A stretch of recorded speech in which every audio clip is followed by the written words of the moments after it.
Hi guys, welcome back to my channel. Hope आप सभी बहुत अच्छे से होंगे। आज हम करने जा रहे हैं नेशनल इनकम का third method, that is known as value added method. आप लोग मेरे साथ इन क्वेश्चंस को भी बहुत अच्छे से करना जो कि वैल्यू एडिड के हैं, ठीक है। ये एग्जाम के लिए बहुत ज्यादा इंपॉर्टेंट है बच्चा। देखिए, वैल्यू एडिड मेथड के अंदर बहुत ध्यान से सुनना, ये थर्ड मेथड है, इसको हम प्रोडक्शन मेथड भी बोलते हैं, ठीक है। अब एक बात याद रखना, जब हम इसके अंदर कुछ फॉर्मूलेज लगाएंगे तो क्या निकल के आता है, उस फॉर्मूले का नाम होता है GVAMP, gross value added at market price. एक बात याद रखना, ये जो VA है उसको हम DP बोलते हैं, समझ आए। ये जो VA है हम इसको क्या बोलते हैं, DP बोलते हैं, ठीक है। याद रहेगा आपको, ठीक है। अब एक चीज याद रखना, GVAMP का मेन फॉर्मूला क्या है आपका। GDPMP आप नहीं लिखेंगे, आप एग्जाम में तो शो करेंगे GVAMP क्वेश्चन के अंदर value of output minus intermediate consumption या इंटरमीडिएट कॉस्ट। इसको इंटरमीडिएट कंजप्शन या कॉस्ट कुछ भी बोल सकते हैं, ठीक है। अब बहुत ध्यान से सुनना, अगर इंटरमीडिएट कॉस्ट क्वेश्चन में नहीं गिवन हो तो आपको purchase of raw material given होगी। अगर वैल्यू ऑफ आउटपुट अगर क्वेश्चन के अंदर नहीं गिवन हो तो आप कैसे निकालेंगे, sales plus change in stock, ठीक है। अगर चेंज इन स्टॉक क्वेश्चन के अंदर नहीं गिवन हो तो क्लोजिंग माइनस ओपनिंग, मैंने अभी पीछे भी आपको इनकम एक्सपेंडिचर में बताया था। अगर सेल्स आपको क्वेश्चन में गिवन ना हो, ये सेल्स अगर क्वेश्चन में आपको ना गिवन हो तो आप किससे निकालेंगे, प्राइस इनटू क्वांटिटी। क्वांटिटी को हम आउटपुट भी बोलते हैं, याद रखना, ठीक है, समझ गए। और अगर हम NIT, सपोज करो हम कोई फॉर्मूला निकाल रहे हो NIT, जिसके अंदर NIT का फॉर्मूला क्या होता है, इनडायरेक्ट नेट इनडायरेक्ट टैक्सेस का फॉर्मूला क्या होता है, इनडायरेक्ट टैक्सेस माइनस सब्सिडीज, ठीक है। अगर इनडायरेक्ट टैक्सेस का डायरेक्ट अमाउंट आपको नहीं गिवन हो तो इनडायरेक्ट टैक्सेस को हम क्या बोलेंगे, GST, excise duty, sale tax, import duty. इनमें से कुछ भी गिवन हो आप इनडायरेक्ट टैक्स के अंदर लिख देना। आई होप आपको समझ आया हो, ठीक है। याद रखना, वैल्यू एडिड के अंदर कोई भी आप फॉर्मूला लगाओगे तो किससे निकलेगा, GVAMP इज इक्वल टू क्या हो जाएगा, value of output minus IC, ठीक है। Value of output minus IC, that is intermediate consumption and output. मैंने बता भी दिया आपको, वैल्यू ऑफ आउटपुट अगर गिवन ना हो तो हम कौन कौन से फॉर्मूले लगाएंगे, ठीक है। क्लियर है बेटा, आप क्वेश्चन में ये बात समझना, देखना कि क्या क्या गिवन है, उस हिसाब से आप इन फॉर्मूले को लगाएंगे और इसको बाय हार्ट आप लर्न करें, ठीक है। इसको उतारें, स्क्रीनशॉट लें और फिर अपनी कॉपी में करें इसको। नेक्स्ट देखिए, नेक्स्ट है आपका, अब आया आपका क्वेश्चन, देखिए, कैलकुलेट NVAFC। आप सबसे पहले जो VA है उसको साइड में लिख करके चाहे पेंसिल से ये देख लेना क्या कहा है, इसको चेंज कर लेना VA को DP में, ठीक है। अब आपके सामने लिखा हुआ है question, particulars rupees in crore. इसमें purchase of machinery to be used in production unit 1000 दिया हुआ, सेल्स। अब देखिए सेल्स आ गई भाई, जैसी सेल्स आई है हमारे दिमाग में तो क्लिक हो गया भाई, वैल्यू ऑफ आउटपुट की जगह हम क्या लेंगे, sales plus change in stock. Clear बेटा, ठीक है। अब वैल्यू ऑफ आउटपुट के अंदर वैल्यू ऑफ आउटपुट तो नहीं गिवन है, अब जब वैल्यू ऑफ आउटपुट नहीं दिया तो हम वैल्यू ऑफ आउटपुट की जगह क्या लेंगे, sales plus change in stock minus IC। और IC भाई हमारे सामने है, सेल्स हमारे सामने है, चेंज इन स्टॉक हमारे सामने है। अब GST गिवन है भाई GST गिवन है तो फौरन हम क्या करेंगे, फौरन ले लेंगे इनडायरेक्ट टैक्सेस में, अगर इसका यूज अभी हुआ। लेकिन मैं फिर भी आपको बता रही हूँ बेटा, GST को इनडायरेक्ट टैक्सेस बोलते हैं। क्लियर, अब आप इसका क्वेश्चन देखिए कैसे सॉल्व होगा, ठीक है। मैं भी करके दिखा दूंगी, लेकिन आप स्क्रीनशॉट लेना चाहते हैं पहले आप स्क्रीनशॉट ले लीजिए इसके, ये आपके फायदे के लिए है, ठीक है। अब value of output minus IC, ये है GVAMP, ठीक है। ये क्या है आपके लिए, GVAMP, क्योंकि हमने ग्रॉस वैल्यू एडिड ही निकाल रहे हैं ना, ठीक है बेटा। अब वैल्यू ऑफ आउटपुट बहुत ध्यान से सुनिए, वैल्यू ऑफ आउटपुट भाई क्वेश्चन में गिवन नहीं था, हमने सबसे पहले क्या ले लिया, sales plus change in stock, ठीक है। IC हमारे पास गिवन था, ठीक है, और इससे क्या होता है, GVAMP, ठीक है। आप पहले करके लिखना, इस एंड में लिखा हुआ है, प्रिंटिंग मिस्टेक है, आप पहले लिखना GVAMP is equal to sales plus change in stock minus IC। भाई अब आप ये देख लो, सेल्स कितना गिवन है भाई हमारे सामने, भाई 200 गिवन है, ठीक है। चेंज इन स्टॉक कितना गिवन है भाई हमारे पास 10 गिवन है, हमने 200 प्लस 10 कर दिया माइनस IC कर दिया, 90 गिवन है हमारा। भाई क्या निकल के आ गया, GVAMP, gross value added market price, G आ गया हमारा सॉरी, हमारा कितना निकल के आया, ₹120, ठीक है।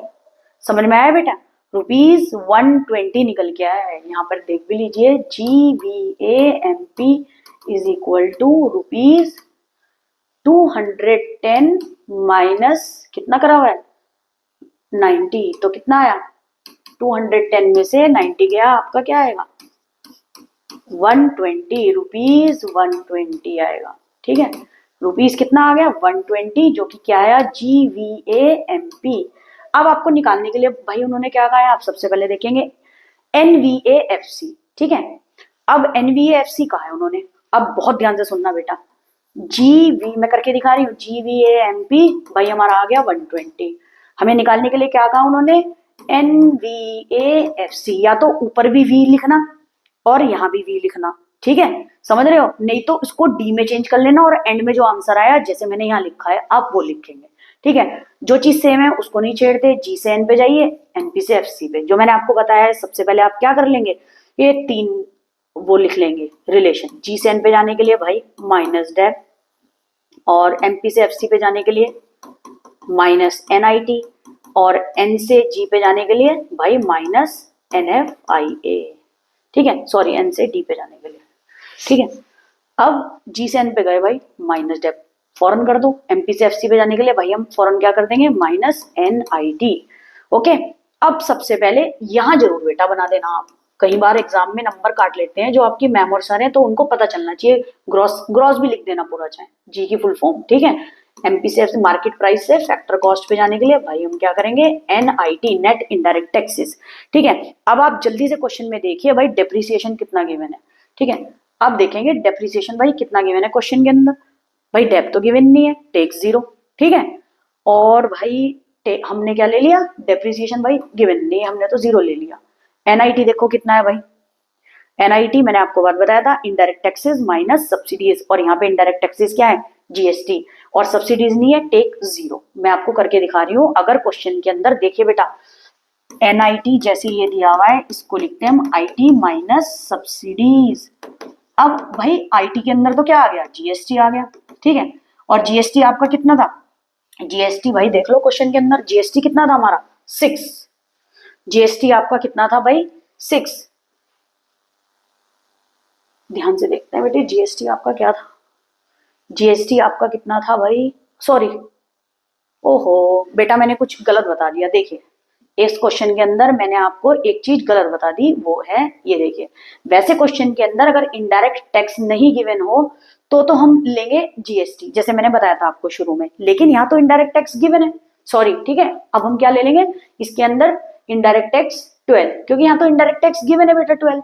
ठीक है, इनडायरेक्ट टैक्स यहाँ पे वैसे अगर GST नहीं गिवन होता तो IT की जगह GST ही लेते, लेकिन यहाँ तो 12 गिवन है, तो 12 माइनस 0 क्या हो जाएगा 12। ठीक है, तो आपका क्या हो जाएगा 12, तो हम क्या करेंगे -12। ठीक है, -12 तो आपका भाई कितना आ जाएगा 120, भाई -12 कर दो, ये 108 रुपीज करोड़। ओके, ठीक है, सॉरी माई मिस्टेक, उसके अंदर ये गड़बड़ हो गई थी कि भाई IT अगर नहीं गिवन हो तो उसमें अगर इनडायरेक्ट टैक्स नहीं गिवन हो तो GST गिवन होता वो इंक्लूड कर लेते, लेकिन जब इनडायरेक्ट टैक्स गिवन है अवॉइड GST। ओके, ये हमारा आंसर आ गया, इसका आप स्क्रीनशॉट भी ले सकते हैं। आपको ये समझ आ गया हो, अगर आप स्क्रीनशॉट लेना चाहें तो आप इसका स्क्रीनशॉट भी ले सकते हैं अच्छी तरीके से। ठीक है, आप इसका स्क्रीनशॉट भी ले सकते हैं। चलिए आगे देखते हैं, अब आया भाई दोबारा आपका ये क्वेश्चन GVAMP, यानी क्या निकालना है NDP एट FC। ओके, अब नेट चेंज इन स्टॉक को हम चेंज इन स्टॉक ही बोलते हैं। ठीक है, नेट चेंज इन स्टॉक को चेंज इन स्टॉक ही बोलते हैं। ठीक है, आउटपुट दिया है क्वांटिटी, यानी ये कौन सा क्वेश्चन है प्राइस वाला, भाई देख लो प्राइस वाला ही गिवन है, तो अब देख लो भाई कौन सा वाला आ गया, सेल्स में प्राइस इनटू क्वांटिटी निकालना है। ठीक है बेटा, अब देखें क्वेश्चन,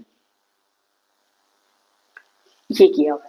अब क्या करा, ये है आपका स्लैश लगा के GVAMP पहले लिख लेंगे। ठीक है, sales plus change in stock minus IC, sales का formula price into quantity plus change in stock, price कितना लिया 10, क्वांटिटी कितना ले लिया 2000, फिर उसके बाद हमारा चेंज इन स्टॉक निकाल के देखेंगे, नहीं तो चेंज इन स्टॉक देखिए क्वेश्चन में गिवन है भाई, ध्यान से देखें change in stock -50 already given है, बहुत इजी क्वेश्चन है। ठीक है, ये लिख दिया। IC देखें भाई, IC कितना है हमारा, IC देख लें, IC साफ गिवन है आपके सामने 10,000। ठीक है, लगा दिया हमने, यहाँ सॉल्व कर लिया। ठीक है, 9950 आंसर आया। उसके बाद वही G से एन पे जाने के लिए भाई क्या करेंगे, माइनस डेप्रिसिएशन, एमपी से एफसी पे जाने के लिए भाई हम करेंगे एनआईटी, ठीक है।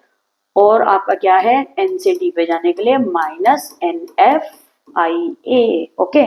अब हमने क्या करा, जी से एन पे जाने के लिए माइनस डेप, डेप आपका देख लेते हैं कितना है भाई, भाई डेप देखें कितना है, डेप है आपका 600, डेप आपका 600 है क्वेश्चन के अंदर, डेप आपका 600 है, ठीक है बेटा। क्वेश्चन गलत करा हुआ है यहाँ, माइनस डेप होगा, अच्छा माइनस डेप बेटा ये यहाँ ऐसे लिख दिया, डेप आपका 600 है, ठीक है। और एमपी से एफसी पे जाने के लिए कितना है आपका, एमपी से एफसी पे जाने के लिए क्या करेंगे, माइनस एनआईटी, एनआईटी चेक कर ले रहे भाई, एनआईटी कितना गिवन है, आईटी माइनस सब्सिडीज, आईटी है, आईटी अब देखिए इस क्वेश्चन में अब आया भाई ये और ये मैं यहां करके दिखा रही हूं, IT minus subsidies, IT minus subsidies में क्या हुआ, आईटी कितना है आपका, आईटी है आपका 400 और सब्सिडीज कितना लिया आपका 500, तो कितना आ गया -100 जो कि करा हुआ है, ठीक है। ये क्या है आपका, अब एक बात ध्यान से सुनना, मैं यहां आपको दोबारा करके दिखा रही हूं, एनआईटी आईटी माइनस सब्सिडीज, ठीक है। और इस क्वेश्चन के अंदर आईटी में दिया हुआ जीएसटी, अब कितना दिया हुआ था जीएसटी आप देख लें, 400 माइनस 500, तो ये कितना आ गया -100 एनआईटी आ गया। और एमपी से एफसी पे जाने के लिए हम माइनस साइन लगाते हैं, तो जो ये आपका 100 आया है ना, ठीक है, जो ये आपका 100 आया है ये ऐसे आया है माइनस 100 करके, क्योंकि एमपी से एफसी पे जाने के लिए माइनस और माइनस एक सॉल्व करके आपका यहाँ आ रखा था, ठीक है। अगर फिर भी आपको प्रॉब्लम हो रही है तो मैं आपको एक बार यहाँ करके भी दिखा दे रही हूँ, देखो जीडीपी एमपी, उसके बाद एनडीपी एफसी माइनस एनआईटी, ठीक है बेटा, जी से एन पे जाने के लिए माइनस डेप्रिसिएशन, और यहाँ पर अमाउंट कितना आया था आपका, यहाँ अमाउंट आया था आपका 9950 यहाँ अमाउंट आया, माइनस डेप्रिसिएशन आपका कितना था -600 डेप्रिसिएशन, एनआईटी में आईटी माइनस लो मैंने कर दिया सब्सिडीज, भाई तुम्हारा आईटी कितना आया था, ये आपका आईटी आ गया था, आईटी माइनस सब्सिडीज करके आपका कितना आया, ये जो हमारा ये, क्योंकि ये साइन हमने ये वाला लगाया है, अब एनआईटी तो इसके अंदर है ब्रैकेट में, आईटी माइनस ये आया आपका -100,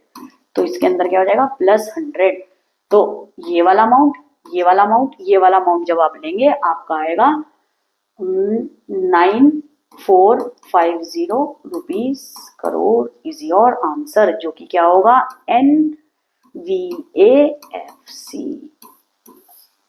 ये है आपका आंसर, ठीक है, /NVAFC, क्लियर, ठीक है, समझ में आया बेटे, इन क्वेश्चंस को जरूर घर पे करके देखना बेटे, ठीक है। नेक्स्ट देखिए बेटा, अब आपका हमारा क्वेश्चन है कैलकुलेट सेल्स। अब सेल्स को कैलकुलेट करने के लिए हम क्या करेंगे भाई, अब तो सेल्स दे दिया, तो इस क्वेश्चन के अंदर क्या चीज होगा, value of output minus IC, यानी sales plus change in stock minus IC. लेकिन उससे पहले आपको क्वेश्चन के अंदर कुछ आप कह रहे होंगे मैम ये देखिए ये तो नीचे एनवीएफसी गिवन है, तो आपको एक फॉर्मूला याद भी होगा जो मैंने शुरू में लिखवाया था, GVAMP is equal to value of output minus IC, ठीक है, value of output minus IC. Value of output अगर क्वेश्चन में नहीं गिवन है भाई तो क्या हो जाएगा, sales plus change in stock minus IC. अब चेंज इन स्टॉक नहीं गिवन है तो क्या हो जाएगा, closing stock minus opening stock, ठीक है, closing stock minus opening stock और माइनस आईसी, ओके, समझ आया आपको ये चीज, इतनी चीज याद रखना, ठीक है। अब इसके अंदर हम सबसे पहले क्या करेंगे, जो ये गिवन होगा NVAFC, इसको चेंज करेंगे बेटा किसमें, सॉरी क्या गिवन है आपके क्वेश्चन में भाई गिवन है NVAFC, आपके गिवन है क्वेश्चन में NVAFC, और हमें निकालना क्या है GVAMP, ये अब G से N पे जाने के लिए हम क्या करते हैं बेटा, जी से एन पे जाने के लिए हम करते हैं माइनस डेप, ठीक है। और एमपी से एफसी पे जाने के लिए हम क्या करते हैं, माइनस एनआईटी, लेकिन इसमें उल्टा है, ठीक है, इसमें उल्टा है। एन से जी पे जाने के लिए हम क्या करेंगे, प्लस डेप, और एफसी से एमपी में प्लस एनआईटी। अब आप देखें भाई ये कितना अमाउंट गिवन है, इसका 2000 अमाउंट गिवन है। अब आप देखिए डेप कितना गिवन है आपके सामने, डेप गिवन है भाई, डेप गिवन है 700, 700 ऐड कर लो जी। अब है आईटी माइनस सब्सिडीज। अब देखें आईटी माइनस सब्सिडीज भाई क्या है, आईटी तो गिवन ही नहीं है, टेक इज 0, सब्सिडीज कितनी है 200, तो आ जाएगा माइनस 200। लेंगे कौन कौन सा अमाउंट, 2700 माइनस 200, तो इसका अमाउंट कितना आ गया 2500। ओके 2500 तो आपका ये अमाउंट आ गया, ठीक है। सबसे पहले हम इसको निकाल लेंगे 2500, देखिए आपके सामने हो भी रखा है, ठीक है। फिर value of output minus IC, sales plus change in stock minus IC. जब आप ये अमाउंट निकाल लेंगे पहले, ठीक है, जी से एन पे गए माइनस डेप, एमपी से एफसी पे गए माइनस एनआईटी, लेकिन इसमें उल्टे जाएंगे तो साइन प्लस हो जाएंगे, जो कि ये हुआ है, ठीक है। यहाँ पे भाई गिवन नहीं था, आईटी माइनस सब्सिडीज 0 माइनस 200, इसलिए यहां लिया गया है माइनस 200, ठीक है। अब आप भाई ये निकाल लिया, आपका आंसर ये आ जाएगा। सेल्स आप ऐसे ही रखेंगे, सेल्स निकालने के लिए change in stock closing minus opening, ये कर लिया, आपके पास क्लोजिंग 600 है, ओपनिंग 100 है, आईसी आपके पास 300 है, क्वेश्चन सॉल्व, ठीक है। नेक्स्ट देखिए, एक फॉर्मूला और है जो कि है जीडीपी डिफ्लेटर, ठीक है। जीडीपी डिफ्लेटर का फॉर्मूला क्या चीज होता है, जीडीपी डिफ्लेटर और प्राइस इंडेक्स भी बोलते हैं, ठीक है। फोर्थ मेथड ये real GDP is equal to nominal GDP. 1 marks का बेटे क्वेश्चन आ सकता है इसमें, ठीक है। Nominal GDP upon price index into 100, बहुत इजी क्वेश्चन है। इफ रियल जीडीपी इज ₹200, अब एक चीज याद रखना, प्राइस इंडेक्स जो बेस दिया होगा उसको अवॉइड करेंगे, क्या लेंगे, जो गिवन होगा हमारे पास, जो गिवन होगा उसको लेंगे 110, बेस ऑलरेडी 100 है इसलिए 110 लेंगे। कैलकुलेट नॉमिनल जीडीपी, तो real GDP is equal to formula nominal GDP price index into 100। आपके सामने रियल जीडीपी कितना गिवन है, देखिए 200 रख दिया। नॉमिनल जीडीपी आपको निकालना है, और प्राइस इंडेक्स कितना है आपके सामने 100 नहीं लेंगे, याद रखना बेटा, कभी एग्जाम में आप 100 ले, ऑलरेडी इसमें ही है, तो क्या चीज होगा 110 इंटू 100, क्या निकल जाएगा आपका नॉमिनल जीडीपी 220, ठीक है। समझ गए बेटा, इसको हम क्या चीज कर लेंगे, क्रॉस मल्टीप्लाई कर लेंगे, 200 into 110 upon 100 is equal to nominal GDP. यहां से ये कट गया, यहां से ये कट गया, 220 आपका आंसर, ठीक है। नेक्स्ट देखें, नेक्स्ट वही फिर नॉमिनल जीडीपी गिवन है इसमें, इस बार रियल जीडीपी गिवन है, कैलकुलेट प्राइस इंडेक्स निकालना है। आपने सीधा क्या करा, रियल जीडीपी जो गिवन है आपने लिख दिया 12,000, नॉमिनल जीडीपी का प्राइस लिख दिया। ये बहुत इजी है बेटा, ये तो आप आराम से करके देख लेना, ठीक है बेटा, ये तो आराम से हो जाएगा आपका क्वेश्चन, ठीक है, ये तो कर ही लेंगे आप। तो ये 125 करोड़ आ जाएगा इसकी वैल्यू, जरूर करके देखना घर पे। ऐसी सेम आपका ये है, if real GDP is ₹500, price index base 100 दिया हुआ इज 125, नॉमिनल जीडीपी आप निकाल देना इसके अंदर से, नॉमिनल रियल जीडीपी का formula nominal GDP upon price index, nominal GDP निकाल देंगे, क्या करोगे 500 इंटू 125 अपॉन 100, ये कट गया 625 रुपीज इज योर आंसर, ठीक है। सब में रुपीज जरूर लगा देना बेटे, ठीक है, जो भी यूनिट आपकी गिवन होगी उसमें आप जरूर लगा देंगे, ठीक है, रुपीज करोड़, ठीक है, जरूर याद रखना, ठीक है।